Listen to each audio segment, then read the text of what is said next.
Hello, I'm Derek Terry, host of I'm Not Complaining, I'm Just Saying. Here at one of my favorite spots, the barbershop, where we know if you're gonna complain here, then you better provide solutions. Good. It's good.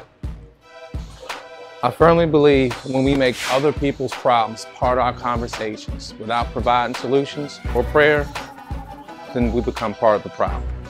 I want to be able to provide people with a platform where they can freely express their views on such topics as education, social issues, health and fitness. Now that's good. Or sports.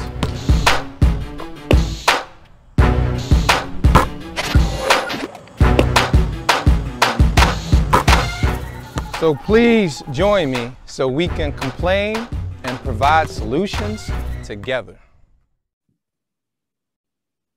Hey, what's going on, people? It's your man, Derek Terry, host of I'm Not Complaining, I'm Just Saying. Where you're going to complain? Boom, bring some solutions to the table. As you can see, graduation time. My daughter graduated last December, but I'm a Morgan State dad, also retired Army/Air Force. But just wanted to welcome everybody. And once again, congratulations to all the class of 2022 and wish you the best of luck in your academic/career endeavors. So we're season 7. We're in the last month of the voter education series. And we're in episode, I believe it's 13. And our special guest today is going to be Calvin Montgomery, running for Charles County Board of Education, District 1. So what I want to say before we start, like I always say, is that I've sent out emails to every registered candidate, Board of Education commissioner. Some accepted, some did not. It is what it is. There's still time. I still have some slots. So if anybody wants to get on there and have an interview, just let me know. And if you haven't had opportunity to look at interviews, look at all of them. All of them all been fair and focused on your platform. I just want to give the general public, specifically Charles County residents, an opportunity to hear you and for me to ask some questions in regards to your platform. So with that, I'm going to go ahead and bring in our special guest, which is Mr. Calvin Montgomery, running for Charles County Board of Education, District 1. I hope I got that right. District 1, right? Oh, you got it on mute there. Got it on mute. Well, let me see if I can unmute you.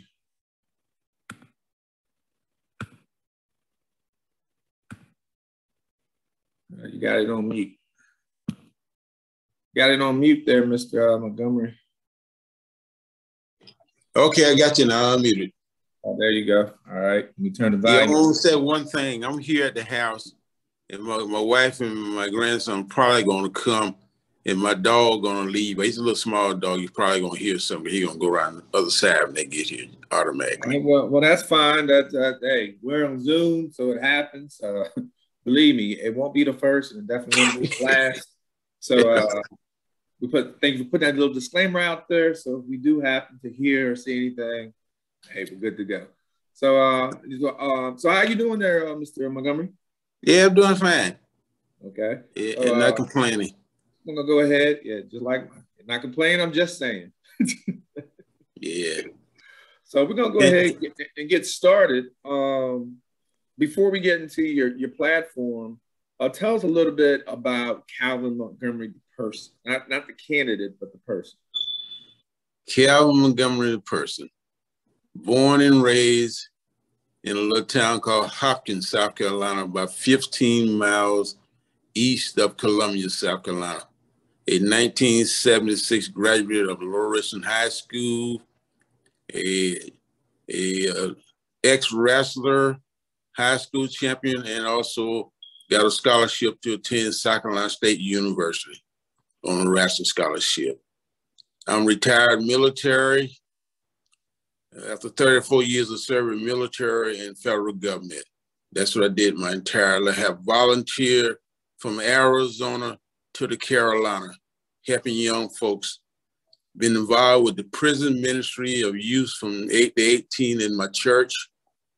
Always love young folk. Have worked with them my entire life. Been a basic training commander with the military. So that's who I am. I'm an advocate for kids, and particularly those young kids who may be at a disadvantage. Because if you look at one of those young men, I also tell the story. When I was in high school, although I didn't have an issue with my grades, but being on this playing sports, I knew that afternoon I had a hot shower. That was important to me. Because when I got home, there may or may not be any hot waters. So that was very important. So that's why I'm a great supporter, a volunteer for helping on the different sports event at the local high school here in Charles County.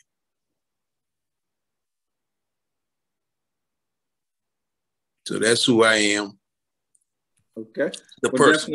Definitely appreciate that, Mr. Montgomery. And like I tell all my candidates, all the candidates I interview, I'm always fascinated by things that we're similar with. One, I wasn't born and raised in Alabama, but I was raised Southern. I'm from Alabama originally. So, and I know down there we call it wrestling. We don't say wrestling, we say wrestling. Yeah, right. And, I'm familiar with some of those small country towns in Alabama, like Catherine and Camden, and even Selma. Selma's small. And also the military. I was 8 years in the Army, so hoo-ah. And but I finished 20 years out in the Air Force. And I also went to college on an athletic scholarship, track.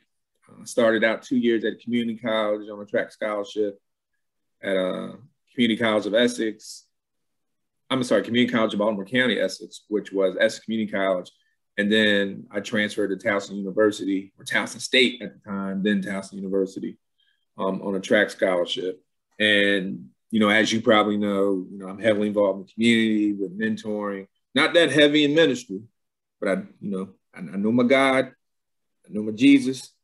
So not to take that away from anybody who's in ministry, but I do try to do right. And I appreciate your service, not only in the military, but also on the federal side, as well as what you do involving our youth. So I definitely appreciate that.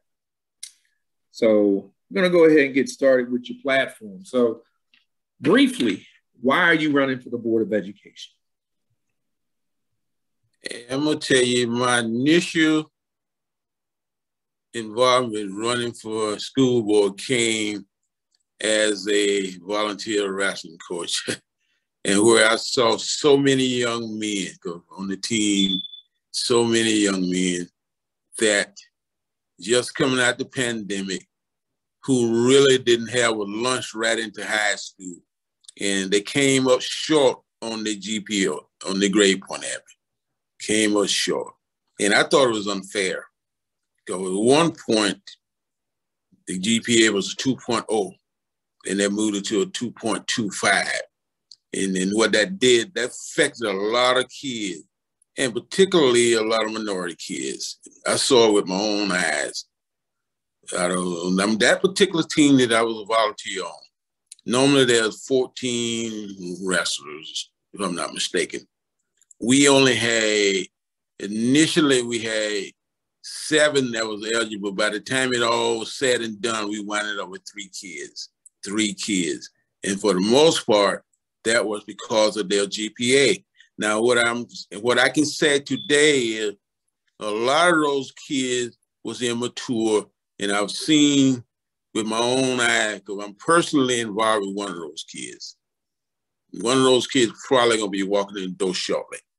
But as those kids have matured, because they didn't have an 8th grade year, they have matured, and I've seen grades go up.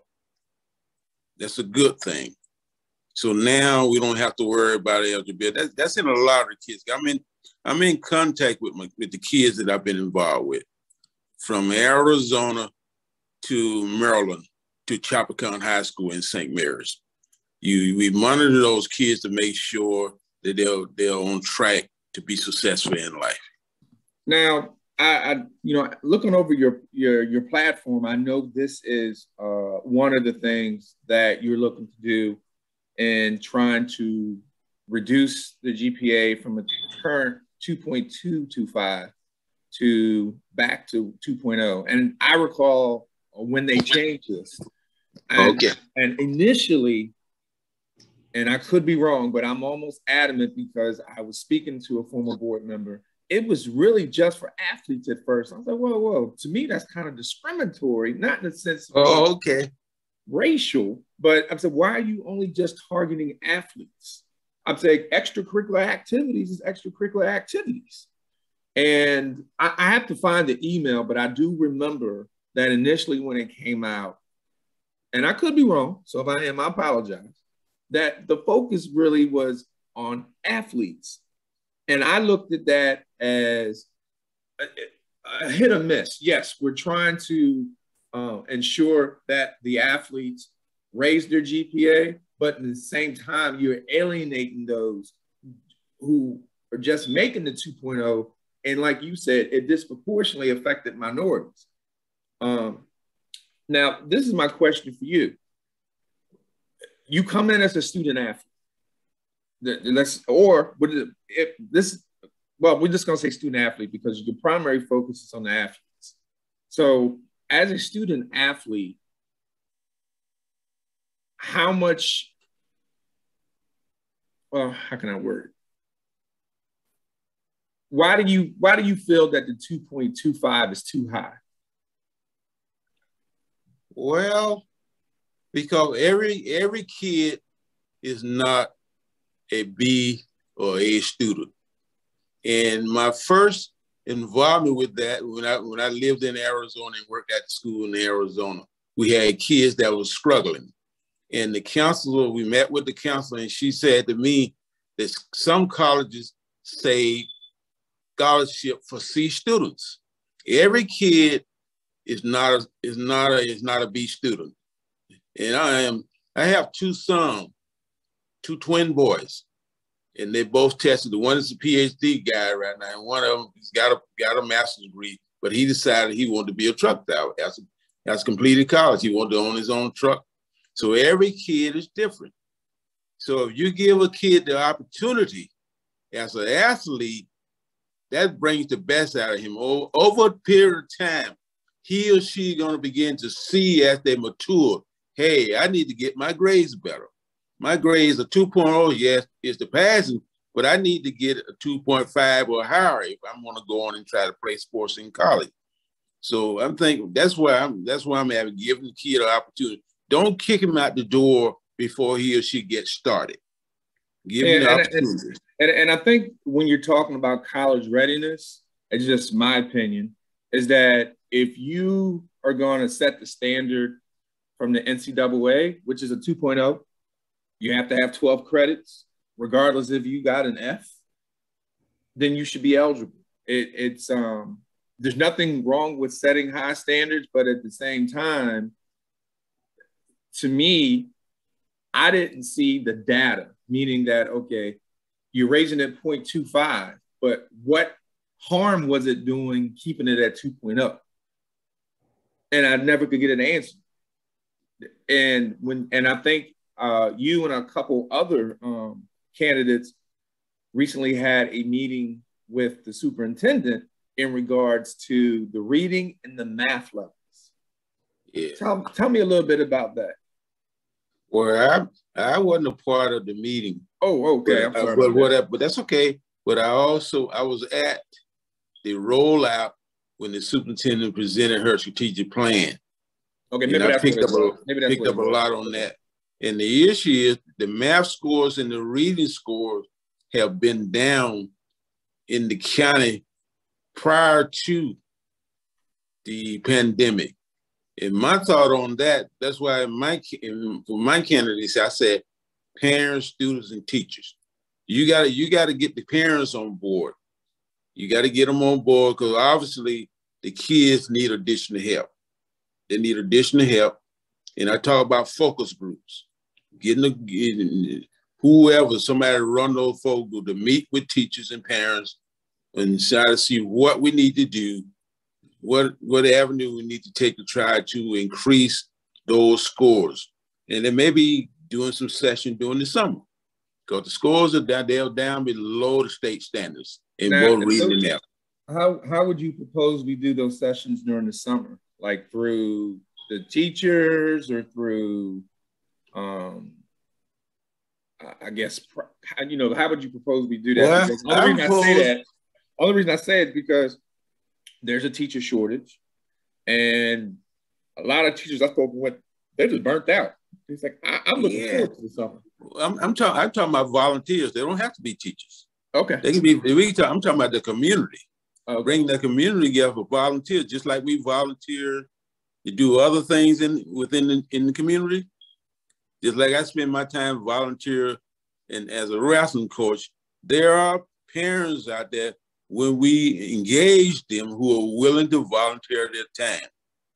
There's PhDs, there's guys who got master's degrees, English, there's people out there willing to help our kids. I know that from firsthand, from working within my church in Prince George's County, and how the men have got involved in Grand Park High School. And they have seen a big change in students' grades. Okay. So we got to engage the men here in the county.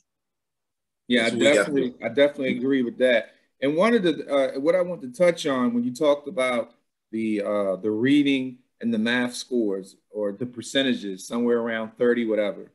Yeah. Then I would ask the board, okay, so what does that say about the GPA then? If the scores are that low, then what is a 2.0 to a 2.25 really going to do in terms of increasing those levels? No, so I'm not going to do anything. So I don't, because the issue is you got to focus on the problem. The problem is the math. If the math and the reading improve, scores improve, then your GPA will go. Your GPA going to go up. Yeah. So I would think with the lowest they are, they should lower the GPA to 2.0. Right. Until we get on a standard. And saying that 95% of our students graduated, but a vast majority take remedial courses, to me, it's not necessarily what I consider a success. That's just my opinion. And I can't necessarily blame the student, but to some degree, the student is to blame, the teacher is to blame, the parent. It's a village thing. The village is take as much blame as they take glory. You're right. So one of the other things about your platform is you're talking about equitable use of available assets in the schools. What have you seen or heard or experienced where you know that there is a disparity when it comes to resources in schools? Well, you can pick certain schools if you want. You know, you can no, I'm not going to call into school, but what I can tell you, I have engaged retired teachers. Yeah, I've engaged retired teachers who have brought that, who taught in the county for many, many years, and it assured me. That's all I don't have any additional research, but the thing that they said to me, have the county to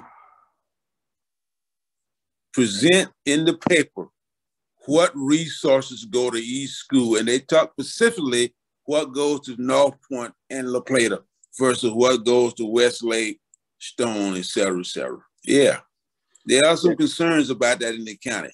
Yeah, I agree. Because as someone who taught in the county, I taught in the county, I guess, for a year and a half. I can see where, and believe me, this is not only Charles County thing. This is a systemic thing. I see it in other jurisdictions, almost back to the time to where my parents were in school, where schools were segregated, where you could see where, you know, the one school is getting low, or they're not even getting the bare minimum. Well, you're talking to someone who grew up in the 60s. Yeah, but then the expectation is that you have the same test scores, that you do well with limited resources. What is one way? How would you like to see? What you had mentioned, you wanted for the the school board to put out how the money is allocated through each school system. So if you're elected, how would you approach that to the rest of the board members? Well, I presented from mostly the board, the candidates, the board, I can tell most of them are government workers. When you present your budget from a government perspective, that budget is put out to the public. It goes to OPM and it's placed on your website. You can see where every dime is spent, along with your strategic plan. This is what the government allocated me for my budget. And this is every line by line what is spent. When I was a division manager, when I presented my budget and they allocate me so much money to operate my division, it was on the public to see it exactly every dime that's where it's going to be spent. And that's where the county needs to do, because you can't see an itemized list on I can't find it. I'm not saying it's not there. What did each and every school get?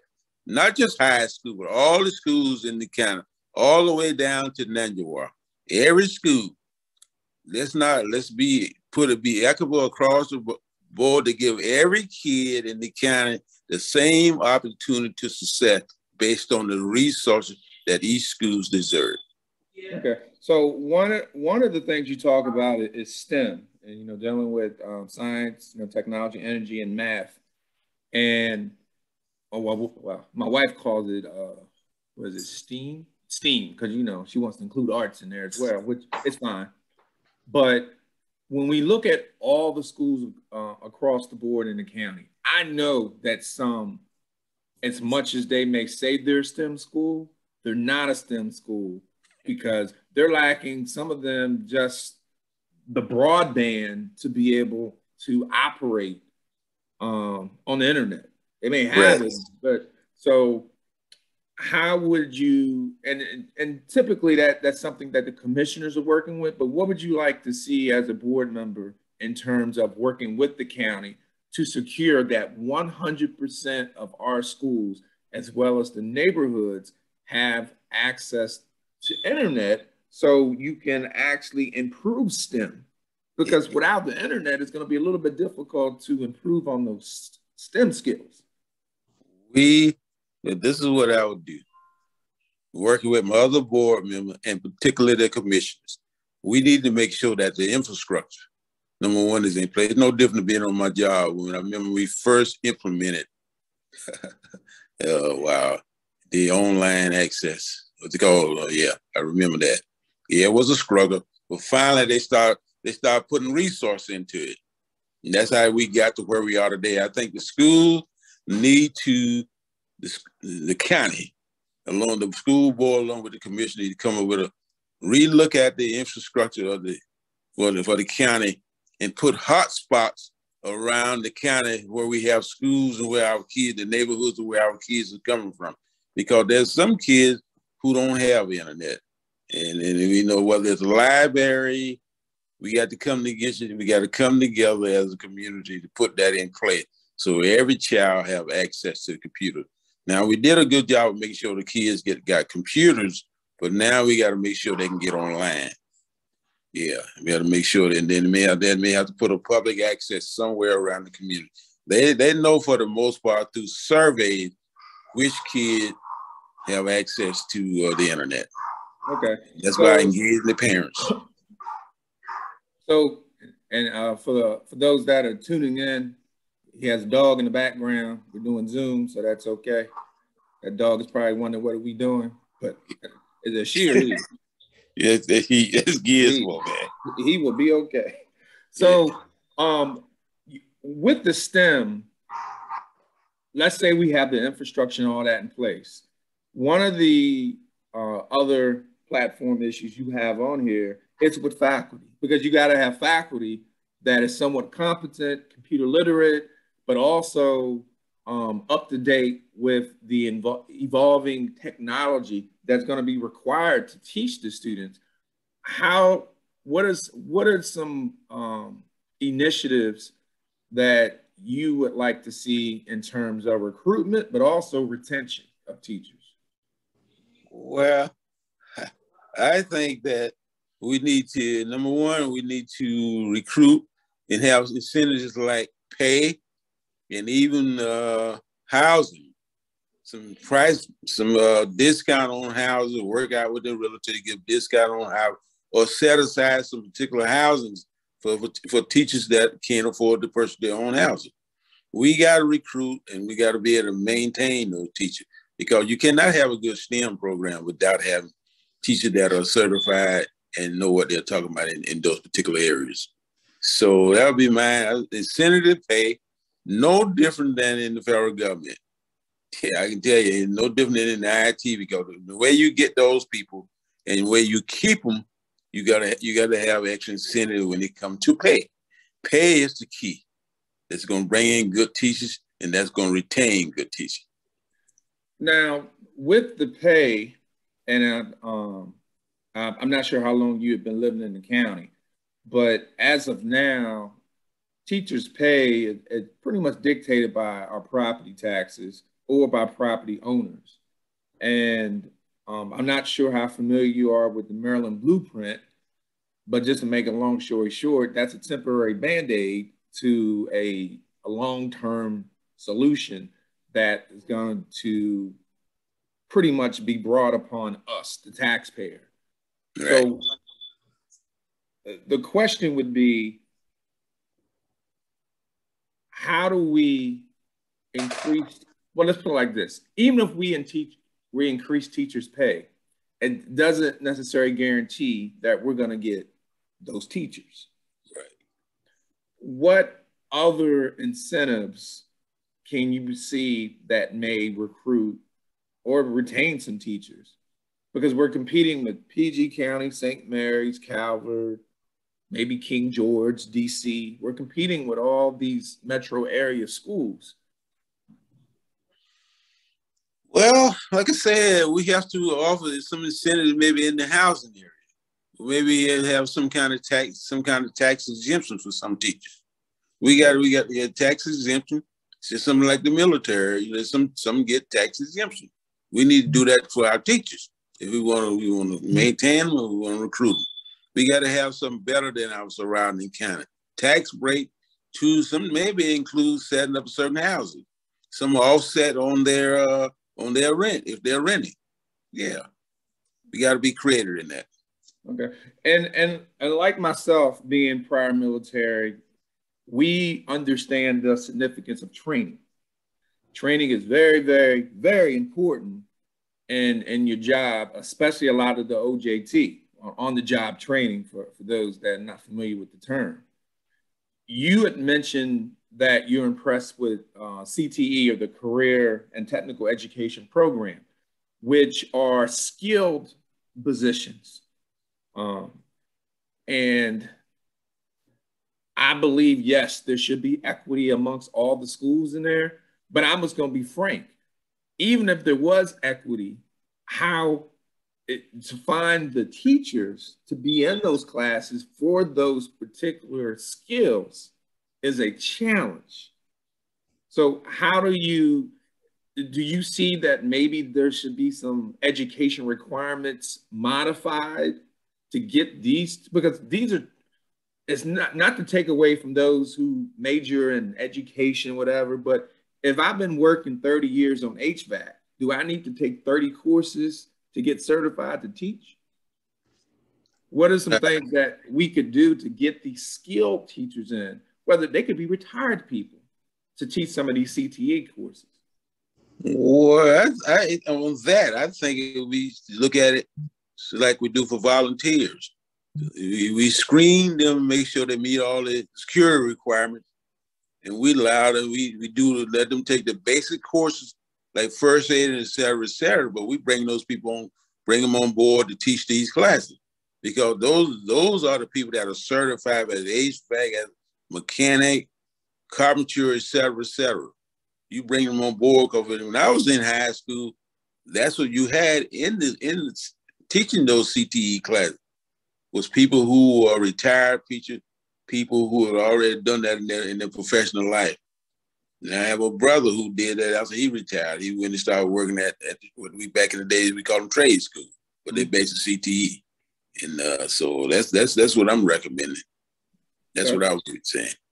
And then the other thing you talk about, expanding on the relationship that we have with College Southern Maryland. And I know when I first came here, the relationship was somewhat non-existent, meaning that the previous boards, I don't know what it was, but they were, I'm not gonna say they were against, the dual enrollment, but Baltimore County, Baltimore City, maybe PG County had been doing it for at least 20 some odd years. And for the life of me, I couldn't understand why Charles County wasn't doing it. Now I see that they are expanding on it. What other expansions would you like to see in terms of? I'm saying it's going down to ninth graders. A lot of ninth graders do it. Yeah. Now, would ninth graders go on campus? Because I'm looking at the maturation level. It's ninth graders have a difficult time just adjusting to high school. To me, and this is where we would probably disagree, I just don't see where that adjustment would be going to the community college when they're trying to adjust in ninth grade. Yeah. Yeah. Okay. I agree with that. Now, but you could have some gifted in town. There are some ninth graders, but I would say they would have to prove themselves academically. Yeah, after the first semester. Yeah. So allow them that opportunity. Okay. So, and I wanted to touch on two more of your platforms. You talk about advocating for fair pay and safe working conditions for our bus drivers who currently are not quote unquote Charles County school employees. So is one of your suggestions to make them permanent employees, or are you talking about trying to improve it while they're on contract? No, not making them permanent employees. I don't mean to interrupt you. Your audio. No, not trying to make them county employees, just improving the contracts. Because whatever the owners of the buses are paid, they basically county is paying their salaries. And so they're not county employees, but the pay, their contract is paying their salary. So we need to make sure that they are getting good pay, and we got safe equipment for them. Because I drove one of those school buses, it's a big responsibility to have somebody's child on the bus, and then you don't have happy drivers to drive the school bus. That's why a lot of times you see all over, we had this problem with drivers wasn't coming to work, because the benefits and money keep people on the job. That's right. Keep them happy and make them excited about coming to work each and every day. Yeah, because I think one of the things you're touching on, and I'm not even sure if the county has it, but I know on the government side, contracting officer or contracting officer representative, where someone looks at this contract and making sure that the government is getting what they're supposed to get, but also making sure that the contractor's doing what they're supposed to be doing. I just don't know whether or not the county monitors the contract in such a way. And I'm guessing they don't, because we probably wouldn't be having these issues. Yeah, I'm not sure who it is, but that's what I'm a retired federal contracting officer, and all that should be built into the contract by the Department of Labor standards when it comes to paying employees. Yeah. Yes, but because I understand that the companies have to make a profit, but I also know that I'll just use an example. When I was overseas, if you were from the United States, you were getting like $90,000 to drive the bus. That company would also would hire people in certain countries in Europe and pay them like $50,000. Right. And guess what? They pocketing $40,000. And whether or not the government could have controlled that, I don't know. But my thing is, yes, we want you to make profit, but not ridiculous profit. And I don't know if this is the case with the current contracts, but that's something definitely to look into. Last thing, we're talking about, you mentioned before, students, parents, teachers, focus groups. What do you mean by you want to establish focus groups? And when you're establishing focus groups, to discuss what in particular? Well, the focus group, you're going to discuss different issues. The issues, in my thought process on that, on how we can go about improving our test scores. And then you have a narrator. You have a, normally when you do focus group, we'll give you an example of what we need to do. The agency that I work for, we did registration. In some areas of we had bad registration rates. So what we did, we established focus group, and they went out and talked to the community to how to improve the registration rate in that area. Same thing as it comes to math, reading. You get an established focus group to meet with parents, teachers, and students, see what we need to do to go about improving these test scores. And maybe sometimes the teacher may have to vary it outside of the curriculum to work on something different than what they said that you have to do. That's what I mean by the focus group. Not that you have to get somebody to narrate those focus groups. Not that I would do that. I wouldn't have to ask another board member. We may have to establish just a small contract to do that.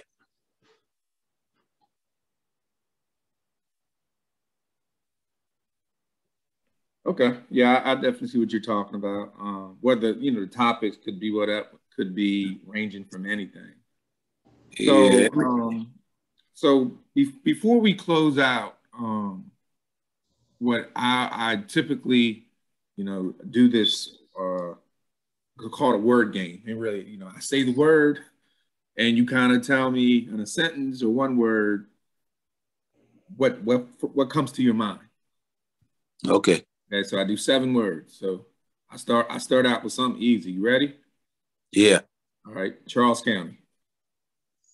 Successful schools. Okay. Special education. Put the resources to help those kids be successful in life. All right. School safety. Check out each and every person coming to the school, make sure we got the proper security standards in place, everybody trained, and teachers to students how to evacuate if something was to happen in the schools. Okay. Health and physical fitness. Continue to improve on a good program they currently have in the school system, ensuring that those kids participate in that to learn about their body, their wellness, so they can go on and be healthy in life. All right. Community organizations. Get involved. Reach out to those community volunteers to help come into the school, to volunteer, to help in the areas that we need in, whether it be math, reading, et cetera, coaching, et cetera. They're waiting. They're out there. One favor with your phone, bring it down to your face a little bit. Well, the other way, sorry. There you go. Okay. I was like, I thought it was mine. I said, it seems like I'm just talking to his glasses. We'll be on number 6. Army versus Air Force. Army. The Air Force was born out of the Army. Yes, it was. and then the last thing, family. Say that again? Family. Oh, number 1. Yeah, I'm going to give this story and I'm going to let you go. 7 words. My success in life, as I told you earlier on, has been built around family. You know, my mother worked at my high school for 30 years. That's a custodian. Now, however, the story about that is, that's when we got our first health care. All of that, we was on welfare. But she started that, she was able to get Blue Cross Blue Shield. So my family has been a pillar to my success. Oh yeah, that's right. She hadn't had an 11th grade education. My dad only had a 3rd grade education because of the times in which they came up in. Okay. Well, that was I can't say personally I can relate to it, but I know a lot of my family members that have, and like my dad had always told me, he wants me to be better than he was and have a better situation than he did. And I think, you know, every parent wishes that. You know, I'm not jealous if my daughter, my son are more successful than I am. That means I did my job. Right. And I can definitely see where you were able to benefit off success of your mom, and how I think you say, you know, one of your sons has a PhD, another one has a master's. But I'm guarantee you, he may be driving that truck, but he used that master's to help him out with something. Yeah, because he said he didn't want to be stuck in office. He wanted to be out on the road. So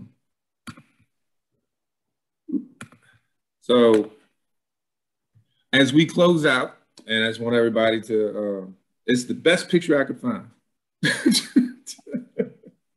This is you, right? Did I give you that? No, I got it. I think by the time that I got it, I already put this together. I got it off the newspaper, I think. Yeah, okay, that's it. That's the picture on my platform. That's it.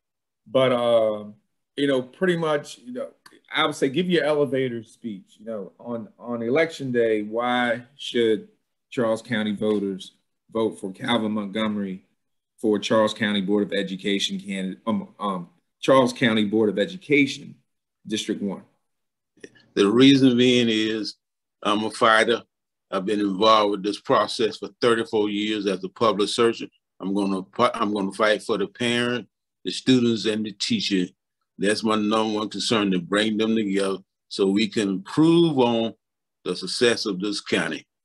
Yeah, I'm gonna be there for you 24/7, available to fight for each and every student and parents in this county. That's why you should vote for me, Calvin E. Montgomery, retired Major U.S. Army, will fight for each one of you each and every day as part of the Charles County School Board.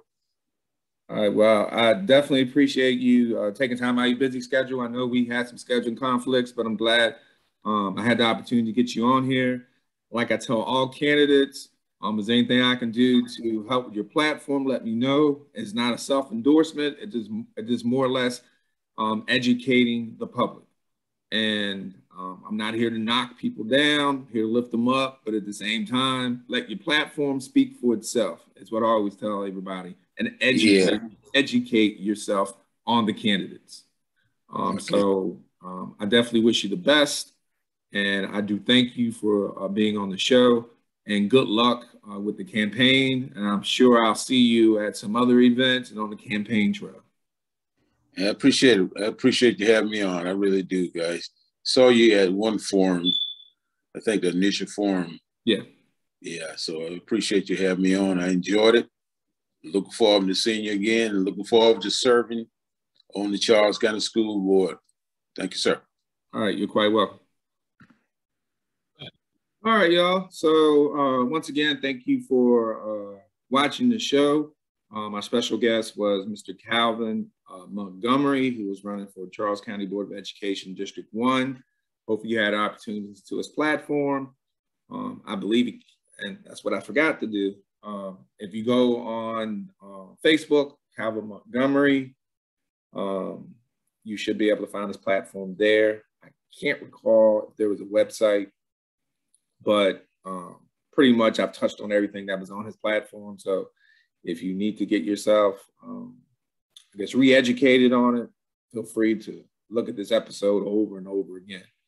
But once again, it's been a pleasure. I'm going to get ready to go. But to all my 2022 graduates, congratulations. Yes, I'm a Morgan State dad. She didn't want to go to Towson. I went to Towson Tigers.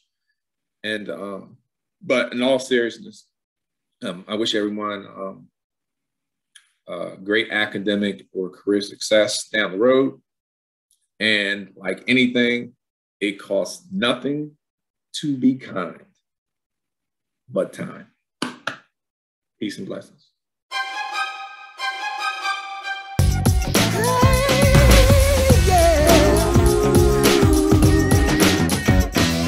Blaze the path.